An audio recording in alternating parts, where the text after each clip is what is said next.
প্রিয় লিসেনার্স, এবারের ঘটনাটি আমাদেরকে যিনি পাঠিয়েছেন তার নাম আব্দুর রহমান। ওনার বাড়ি নোয়াখালী জেলার মাইজদি উপজেলায়। উনি নোয়াখালী জেলা স্কুলের নবম শ্রেণীর একজন স্টুডেন্ট। এই ঘটনাটি উনি শুনেছেন ওনার আম্মুর মুখ থেকে।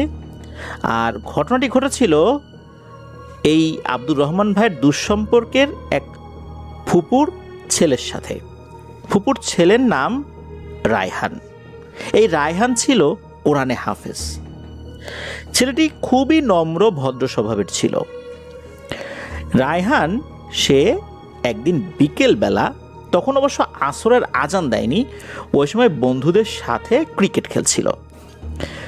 আসরের আজান যখন দিয়ে দেয় তখন রায়হান বন্ধুদেরকে বলে, তোরা খেল, আমি এই পুকুর থেকে অজু করে মসজিদ থেকে নামাজটা পড়ে এসে আবার তোদের সাথে খেলবো। এই কথা বলে সে পার্শ্ববর্তী যে পুকুরটা, এই পুকুরে অজু করতে চলে গেল। তার বন্ধুরা তো খেলছে। এদিকে আসরের নামাজ শেষ হয়ে সন্ধ্যা ঘনিয়ে আসছে, রায়হানের আসার আর নাম নাই। রায়হান কোথায় গেল? সন্ধ্যা হয়ে গেছে, রায়হান কিন্তু আসে না। সবাই বলছে, কিরে রায়হান আসলো না? ওর না নামাজ পড়েই চলে আসার কথা ছিল, এখন মাগরিবের আজান দিয়ে দিবে, রায়হান কোথায় গেল? এমত অবস্থায় রায়হানের পরিবারের সদস্যরা তারা রায়হানকে খোঁজার জন্য চলে আসে। কারণ রায়হান সাধারণত আসরের নামাজ পড়ার জন্য বাসা থেকে বের হতো, মাগরিবের আগ পর্যন্ত খেলাধুলা করতো, মাগরিবের নামাজ পড়ে বাসায় ফিরত। ও ওই দিন আসরের আগেই বাসা থেকে বের হয়েছিল। যেহেতু একটু আগে বের হয়েছে, কি করছে না করছে এই জন্য পরিবারের কয়েকজন সদস্য বের হয়ে আসে যে রায়হান কোথায়। ও যে বন্ধুদের সাথে খেলতো, তাদের খেলা প্রায় শেষ, মাগরিবের আজান দেবে ভাব ওই সময়। এমত অবস্থায় রায়হানের পরিবারের কয়েকজন সদস্য যখন আসে, এসে বলে রায়হান কোথায়, তখন বন্ধুরা বলে যে ও তো আসরের নামাজ পড়তে গেল, এরপর তো আর আসে নাই। আসরের নামাজ পড়তে গেল মানে? বলে হ্যাঁ, ও বলল যে এই যে পুকুরে অজু করে নামাজ পড়তে যাবে। তখন আসরের নামাজের সময় যেই কয়েকজন মুসল্লি ওই মসজিদে নামাজ পড়েছিলেন, এদের কয়েকজন রেগুলার ছিলেন, তো তাদের বাসাও আশেপাশেই ছিল। তাদেরকে জিজ্ঞেস করা হলো, রায়হান কি নামাজ পড়তে গিয়েছিল? ওরা বললো, কই না তো, আসরের নামাজের পর রায়হানকে তো দেখি নাই। এরপর তারা সন্দেহ করে পুকুরের পাড়ে গেল। পুকুরের পাড়ে গিয়ে একটা জিনিস তারা দেখতে পেল। রায়হান একটা গামছা নিয়ে বাসা থেকে বের হয়েছিল, ওই গামছাটাই পুকুরের পাড়ে রয়েছে। গামছা পুকুরের পাড়ে রয়েছে, রায়হান কোথায়? তখন কিন্তু সন্দেহ ঘনীভূত হয়। এরপর আরেকজন প্রতিবেশী, যার নাম হচ্ছে ফারুক, এই ফারুক লোকটা মধ্যবয়স্ক একজন মানুষ ছিলেন। উনি ডুব দিয়ে অনেকক্ষণ থাকতে পারতেন। অনেকক্ষণ বলতে স্বাভাবিক মানুষ 2 মিনিট থাকেন, 3 মিনিট থাকতে পারতেন, এরকম আর কি। তো উনি পুকুরে নামলেন, নেমে রায়হানকে খোঁজ করার চেষ্টা করলেন। উনি পুকুরের বিভিন্ন সাইডে প্রথমে হাঁটলেন চতুর্দিকে, রায়হান তার পায়ে বাঁধে কিনা। এরপর উনি বুঝতে পারলেন না, পুকুরের চতুর্দিকে রায়হান নাই। তখন উনি পুকুরের আস্তে আস্তে গভীরে যেতে থাকলেন। পুকুরটা যে খুব বেশি গভীর ছিল বিষয়টা এরকম না। একজন মানুষ ডুবে যেত, ডুবে যাওয়ার পর যদি হাত উঁচু করতো, হাতটা ভেসে থাকতো, মানে এতটা গভীরতা। উনি পুকুরের ঠিক মাঝ বরাবর যখন গিয়েছেন, যখন ডুব দিয়েছেন, তখন নিচের দিকে সাদা কিছু একটা দেখতে পান। উনি আরো ডুব দিয়ে দেখতে পান, অর্থাৎ ডুব দিয়ে আরেকটু নিচে গিয়ে দেখতে পান, এটা রায়হান। এরপর উনি উপর দিকে উঠে যে বলবেন যে রায়হানকে পাওয়া গেছে, উনি যখন উপর দিকে ওঠা শুরু করবেন, হঠাৎ করে নিচ থেকে কে যেন খপ করে তার পা চেপে ধরে। উনি তো খুবই ভয় পেয়ে গেছেন, এদিকে ওনার দমও প্রায় ফুরিয়ে এসেছে। উনি অনেক কষ্টে পাটা ছোটাতে সক্ষম হন। উনি উপরে ওঠেন, উঠে চিৎকার দিয়ে বলেন, রায়হানকে পাওয়া গেছে, এখানে রায়হানকে পাওয়া গেছে। তখন লোকজন তো বুঝতে পারছে যে ঘটনাটা কি হয়েছে। উনি দ্রুত সাঁতার কেটে তীরে চলে আসেন, এসে বলেন যে এই ব্যাপার, রায়হানকে তো এভাবে দেখছি, আর আমি যখন উপরে উঠতে গেছি কে যেন খপ করে পা টেনে ধরছে। এরপর উপস্থিত লোকজন বুঝতে পারল যে এটা স্বাভাবিক কোনো বিষয় নয় মোটেও। রায়হান সাঁতার জানতো, আর আসরের সময় সে যাবে নামাজ পড়তে, অজু করতে গিয়ে সে এখানে পুকুরে নামবে। এদিকে রায়হানের পরিবার তো কান্নাকাটি শুরু করে দিয়েছে, আর এটাই স্বাভাবিক। ওইখানে একজন কবিরাজও ছিল, ওই গ্রামের একজন কবিরাজ। উনি বিষয়টা বুঝতে পেরে ওই ফারুককে বললেন যে ফারুক, তুমি এভাবে নেমো না, আমি তোমাকে একটা জিনিস দিচ্ছি, এই জিনিসটা সাথে নিয়ে নামো, এটা হাতের মধ্যে রাখবা, তাহলে আশা করি ইনশাল্লাহ কোনো ক্ষতি হবে না। এরপর এই যে ফারুক, উনি আবার ডুব দিলেন। ততক্ষণে কিন্তু প্রায় অন্ধকার ঘনিয়ে এসেছে, মাগরিবের আজানও হয়ে গেছে। আজানের পরও কিন্তু হালকা আলো থাকে, ওই রকম আলোতে কিন্তু কাজ চলছে। সাহস করে ফারুক আবারও চলে যান পুকুরের মাঝখানে। এবার উনি আবারও ডুব দেন। ডুব দিয়ে দেখতে পান যে রায়হান তার শরীরের অর্ধেক অংশ মাটির ভেতরে। উনি তখন অনেক কষ্ট করে ওই অবস্থাতে রায়হানকে টেনে তোলেন।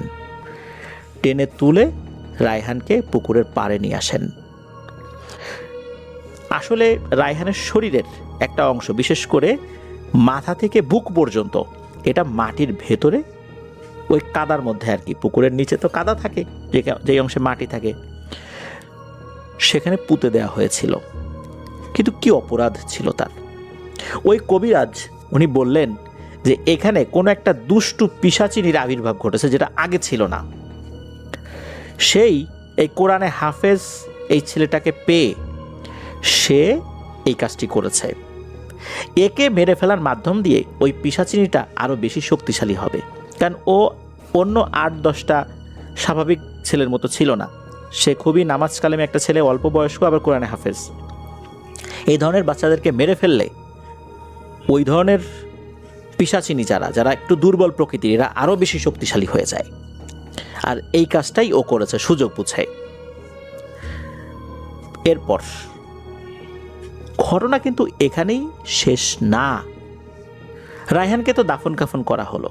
এরপর ঘটনা শুরু হলো এই যে ফারুক, যিনি এই রায়হানের ডেড বডিকে উপরে তুলে নিয়ে এসেছিলেন, ওই রাত্রেই ফারুক স্বপ্নে দেখে একজন ভয়ঙ্কর চেহারার মহিলা ঘুমের মধ্যেই, অর্থাৎ স্বপ্নের মধ্যেই এসে ওই ফারুকের গলা চেপে ধরেছে আর রাগান্বিত বলছে, মানুষকে সাহায্য করার খুব শখ না, আমি তোকে দেখে নেব। এই বলে ওই রাতের মতো ওই অবয়বটি চলে যায়। ঘুম ভেঙে যায়। ফারুক প্রথম দিকে মনে করে যে হয়তো সে দুঃস্বপ্ন দেখেছে, তবে পরের রাত্রে একই ঘটনা ঘটে। ওই অবয়বটা বলে, খুব সাহায্য করার শখ না, আমার বলিটা পূর্ণ করতে দিলি না, আমি তোকে দেখে নেব। এরপর এই ফারুক বুঝতে পারেন যে উনি একটা বিপদে পড়ে গেছেন। উনি আবার ওই কবিরাজের কাছে যান। একই গ্রামের লোক তো সেই কবিরাজ, এই জন্য কবিরাজকে পেতে তো কোনো সমস্যা হয়নি তার। কবিরাজের কাছে গিয়েই সব কথা খুলে বলেন যে ওনার সাথে এই ঘটনা ঘটছে, ওই পুকুরে থাকা ওই পিশাচিনীটা এবার স্বপ্নের মধ্যে এসে তাকে বিরক্ত করছে। কবিরাজ উনি ওনার মতো করে রুকিয়া করে দেন, তার শরীর বন্ধ করে দেন। তো এরপরে আর একটা ঘটনা ঘটে, সেটা ফারুকের সাথে না, অন্য একজন লোক। উনি একদিন দুপুরবেলা গোসল করতে গিয়েছেন ওই পুকুরে। গোসল শেষে উনি যখন উঠতে যাবেন, তখন ওনার পা নিচ থেকে কেউ যেন চেপে ধরেছে। উনি অনেক কষ্টে ওই অবস্থায় নিজের পা ছাড়িয়ে উপরে উঠে দিয়েছেন এক দৌড়। ওই রাত্রেই নাকি ওই লোকটার স্ত্রী স্বপ্নে দেখেন যে একটা সাদা কাপড় পরা মহিলা, ভয়ঙ্কর চেহারা, সে ওই মহিলাকে বলছে, তোর স্বামীকে আমার লাগবে রে, তোর স্বামীকে আমার কাছে দিয়ে দে, ওকে আমি বলি দেব। তো এইটা যখন দেখেছেন, উনি তো ঘুম থেকে জেগে গেছেন, চিৎকার চেঁচামেচি শুরু করেছেন, কি হয়েছে কি হয়েছে। তখন এই কথাটা ওই মহিলা ওনার স্বামীকে বলেছেন। পরিবারের অন্য যারা ছিলেন আর কি, তাদের ঘুম ভেঙে গেছে, তারাও শুনছেন। সবাই বুঝতে পারেন যে বিষয়টা স্বাভাবিক না। এইখানে এমন একটা ঘটনা ঘটা শুরু হয়েছে যেটা এখনই থামাতে হবে। এরপর ওই কবিরাজ উনি কিছু রিচুয়াল করেছিলেন, তা আল্লাহর রহমতে এরপর থেকে এখন পর্যন্ত আর কোনো ধরনের কোনো সমস্যা ওই পুকুরে হয়নি, স্বাভাবিকই আছে সব কিছু। এটাই ছিল ঘটনা। প্রিয় লিসেনার্স, একটি নিরীহ কোরআনে হাফেজ বাচ্চা কিভাবে সে এই পিশাচিনীর শিকার হলো, বিনা অপরাধে তাকে মেরে ফেলল। এই বাচ্চাকে উঠোতে গিয়েও এই ফারুক নামের ভদ্রলোক সেও বিপদে পড়ে গিয়েছিল। এরপর আর একজন লোক সেও বিপদে পড়ে গিয়েছিল। যাক, আল্লাহর রহমতে ওই পিশাচিনীটা ওই পুকুর থেকে বিতাড়িত হয়েছে, এটাই সবচেয়ে বড় কথা, আলহামদুলিল্লাহ। আশা করছি এই ধরনের সমস্যা ওখানে আর হবে না। যেহেতু এতদিন হয়নি, আমরা আশা করব যে আল্লাহ যেন এই ধরনের বিপদ আর কাউকে এভাবে না দেন। প্রিয় লিসেনার্স, চলুন চলে যাব আমাদের এবারে থার্সডে নাইটের 167তম আয়োজনের পরবর্তী আরও একটি নতুন ঘটনায়।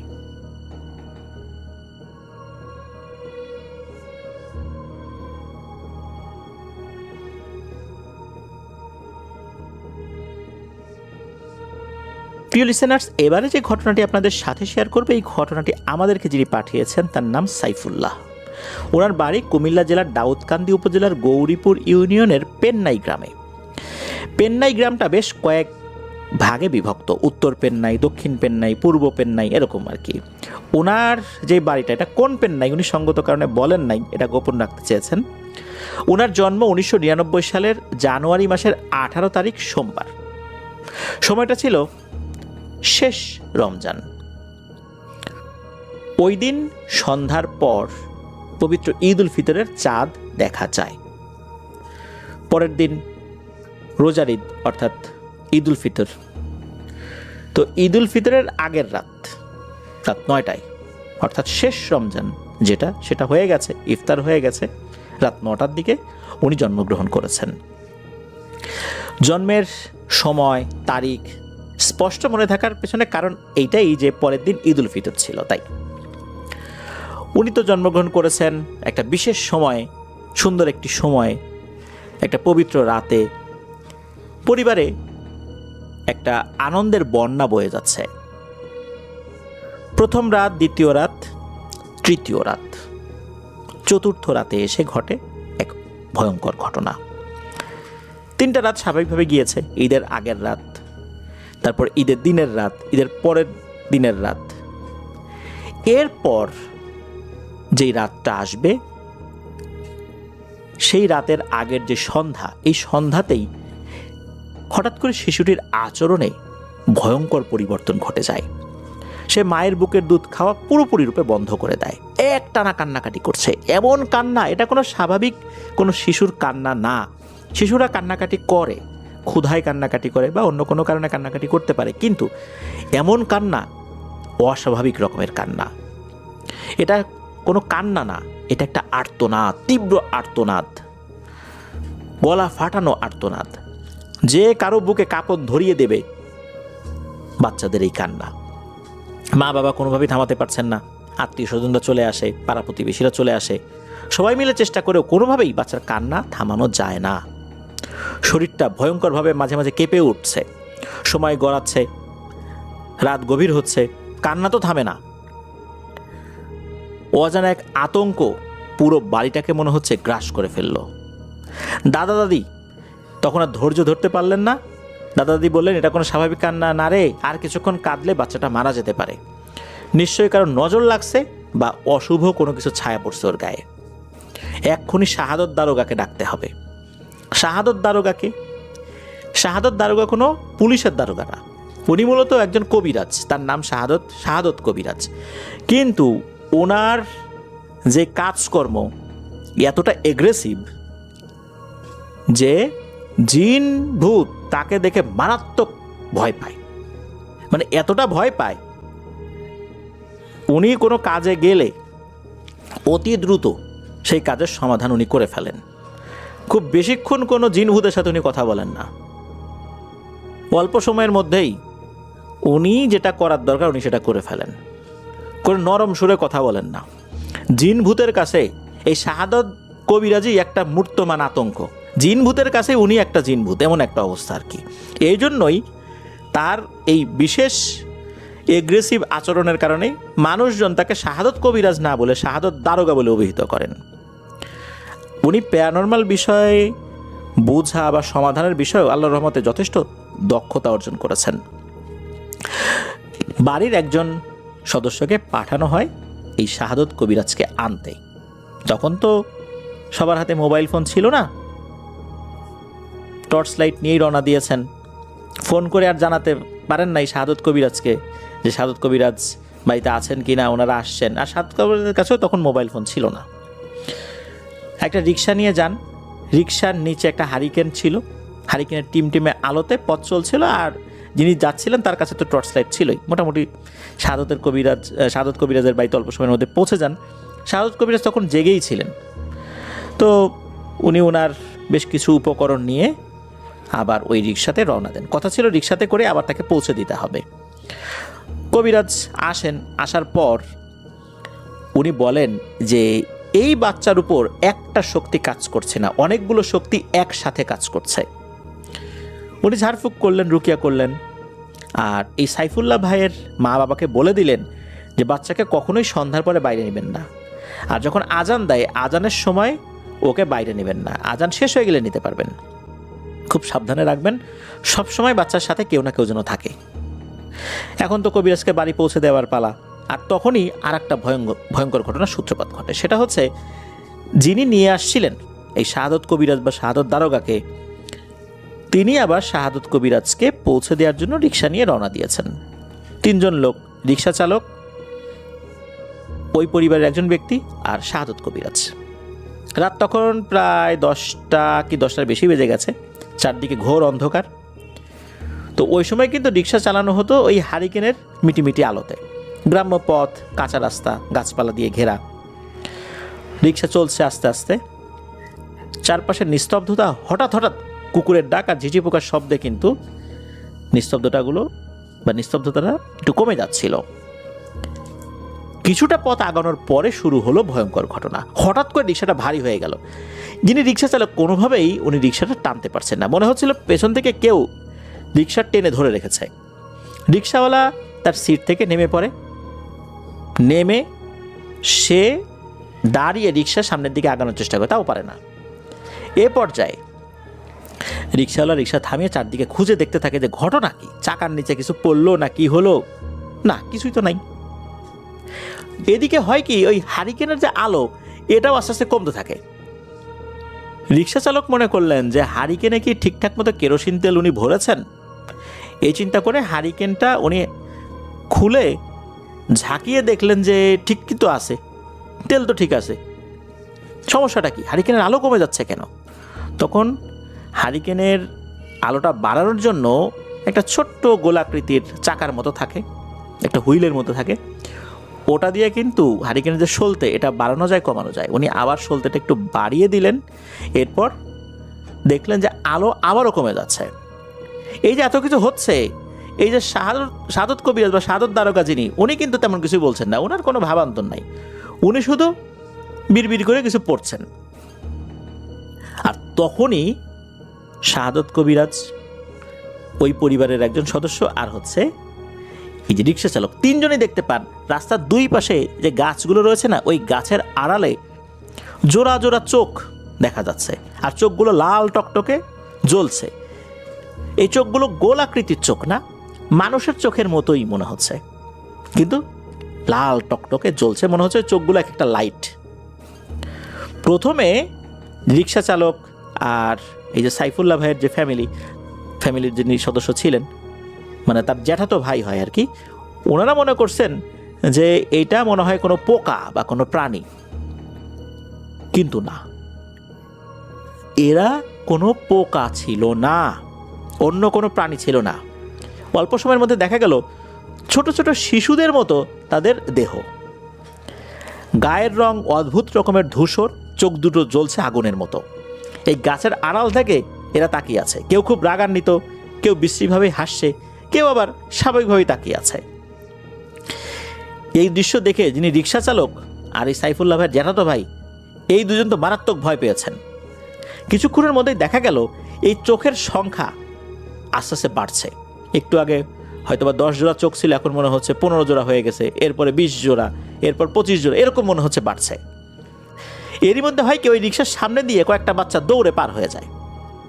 তারপর দেখা যায় যে গরুর বাছুরের মতো অবয়ব, যেগুলোর মাথা আবার মানুষের মতো, এগুলো লাফিয়ে লাফিয়ে চলছে। ব্যাঙ যেভাবে লাফায় ওইভাবে চলছে।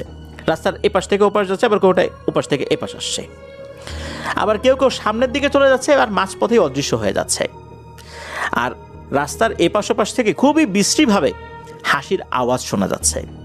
ভয়ঙ্কর এক গা ছমছমে পরিবেশ। আর কোনো এক অদৃশ্য কারণে এরা একদম কাছ থেকে এসে কোনো ক্ষতি করতে পারছেন না। তাদের শরীরে হিট করতে পারছে না, কিছুটা দূরত্ব বজায় রেখেই ভয় দেখাচ্ছে। এরপর শুরু হলো আগুনের খেলা। 3টা আগুনের কুণ্ডলী তাদের ঠিক মাথার উপর দিয়ে ভোঁ করে উড়ে গেল।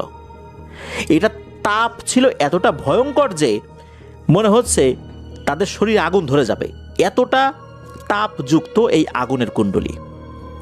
তখন ছিল শীতকাল, জানুয়ারি মাসের ঘটনা, তো শীতকাল ছিল। জানুয়ারি মাসে কিন্তু বাংলাদেশের প্রেক্ষাপটে খুব ঠান্ডা থাকে আর কি। তাদের শরীরগুলো ঘেমে একদম একাকার।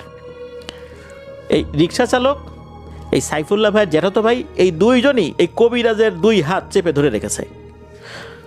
কিছুক্ষণ পর কবিরাজ বললেন, আরে ডরাইও না, আল্লাহ আছেন আমাদের সাথে, চুপ থাকো, দেখো এখন কি হয়।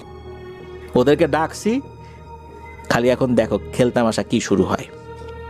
কিছুক্ষণের মধ্যে দেখা গেল যে আরো কয়েকটা আগুনের কুণ্ডলী কোত্থেকে যেন চলে আসছে। এগুলো আবার ধানি জমির উপরে গিয়ে মিলিয়ে গেল।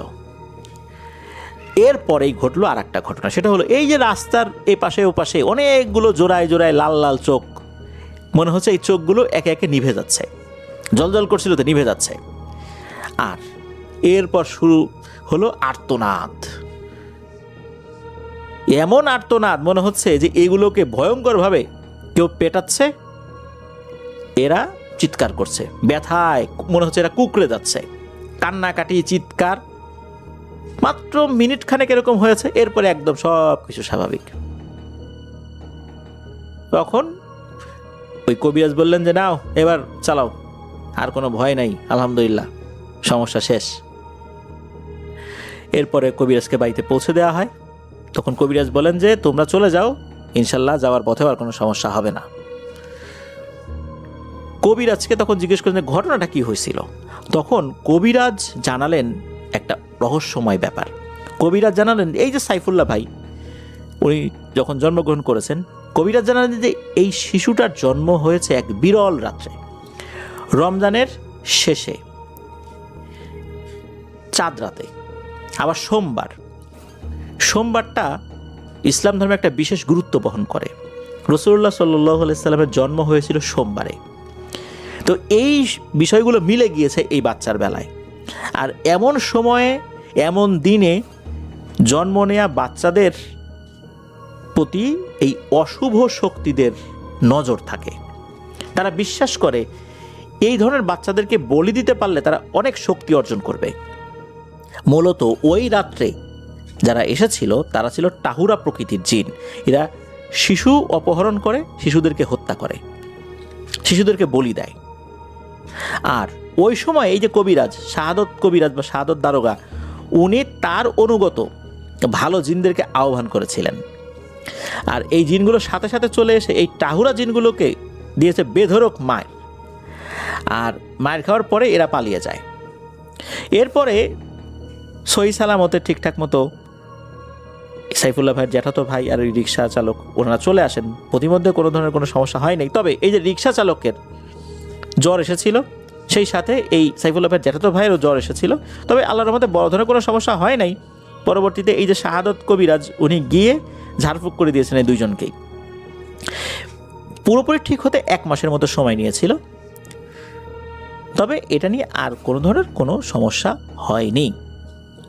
তবে ওই রাত্রে যদি কবিরাজ সাথে না থাকতো তাহলে বড় ধরনের বিপদের সম্ভাবনা ছিল। আল্লাহর অশেষ রহমতে কবিরাজের ওসিলায় ওই যাত্রায় বাঁচিয়ে দিয়েছিল আল্লাহ তাআলা। আর সাইফুল্লাহ ভাইয়েরও আর কোনো সমস্যা হয়নি।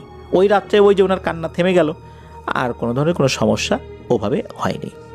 তবে এতটুকু জানিয়েছেন যে আর বড় ধরনের কোনো সমস্যা না হলেও মধ্যবর্তী সময়ে আরও ছোট ছোট বেশ কিছু ঘটনা রয়েছে, যেটা সাইফুল্লাহ ভাই পরে সময় সুযোগ করে আমাদেরকে আস্তে ধীরে পাঠাবেন, এটা জানিয়েছেন।